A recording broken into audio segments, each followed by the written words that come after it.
बेटा ये जो मकान है जहाँ आज हम लोग इकट्ठा हुए हैं, ये हिंदुस्तान की अजीम मुजाहिदे आज़ादी जिन्होंने स्वतंत्रता संग्राम की लड़ाई में बढ़ चढ़ के हिस्सा लिया था, स्वर्गीय कादी जलील अब्बासी साहब का मकान है, जो 1942 में जेल गए थे।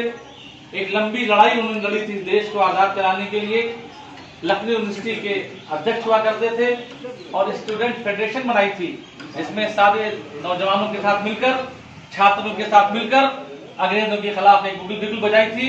अंग्रेजों के पैर उखाड़ दिए थे, बड़ी बड़ी लड़ाइयां लड़ी थी और आखिरकार 15 अगस्त 1947 को इस देश को आजाद करवा लिया था। आजादी के बाद भी कादी जलील अब्बासी साहब ने एक स्वस्थ राजनीति की, हमेशा हिंदू मुस्लिम एकता के अलंबरदार रहे। हमेशा इस देश में वो चाहते थे कि सब मिलजुल कर रहें। वो तकरीबन 5 बार इस असेंबली के विधायक रहे, 10 साल सांसद रहे और 1 बार मंत्री भी रहे। लेकिन हमेशा हर वर्ग और हर धर्म के लिए उनका दरवाजा 24 घंटा खुला रहता था।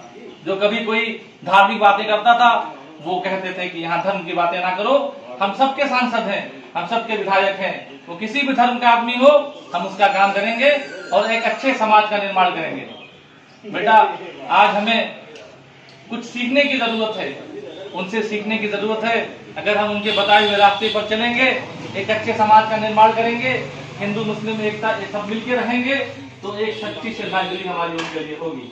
आज दैनिक जागरण का जो अभियान चल रहा है, इसी कड़ी में आपको यहाँ लाया गया है कि आप देखें कि देश के उस अजीम सपूत का मकान ये था, उन्होंने जिसने इस देश को आजाद कराने के लिए अपना सब कुछ कुर्बान कर दिया।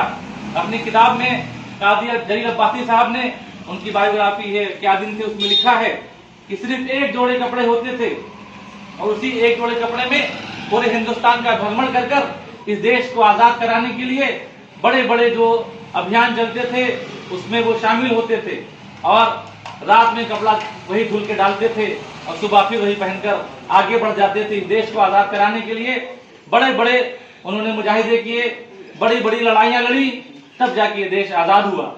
कम से कम हमें ये समझना चाहिए कि ये आजादी हमें यूं ही नहीं मिल पाई, बड़ी मुशक्कतें हुई हैं। हमारा जो काम है कि जो हमारे बड़े बता गए, कादी जलील अब्बासी साहब बता गए, हम उनके बताए हुए रास्ते पे चलें, एक दूसरे से मोहब्बत करें, एक अच्छा समाज बनाएं और सब मिलजुल कर रहें। जहाँ इस समाज की बात आए वहाँ एक साथ जुड़ जाएं, क्योंकि सबसे पहले हम एक इंसान हैं, सबसे पहले हम एक भारतीय हैं, उसके बाद हम किसी धर्म के मानने वाले हैं। सबसे पहले हमें एक अच्छा हिंदुस्तानी बन के रहना है, एक अच्छा भारतीय बन के रहना है। और जहाँ धर्म की बात आए, हर आदमी अपने धार्मिक मामलों के लिए स्वतंत्र है, लेकिन जहाँ एक अच्छे समाज की बात आए, हमें एक हो जाना है और एक होकर एक अच्छे राष्ट्र के निर्माण में अपना सहयोग देना है। और यही हमारी खराली अकीदत होगी। स्वर्गीय कादी जलील अब्बासी साहब को, जो एक बड़े मुजाहिदे आजादी थे और बहुत मुशक्कतों के बाद इस देश को आजाद करवाया था। बेटा बस यही पैगाम आप लेके अपने घर जाइएगा।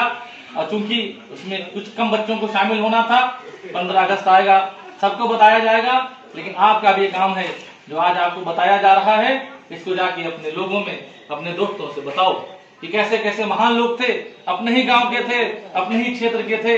और आपका इंटर कॉलेज जिसमें तुम पढ़ते हो, उसकी स्थापना भी कादी जलील अब्बासी साहब, ये बड़े संस्थापक थे, वो भी उसमें शामिल थे।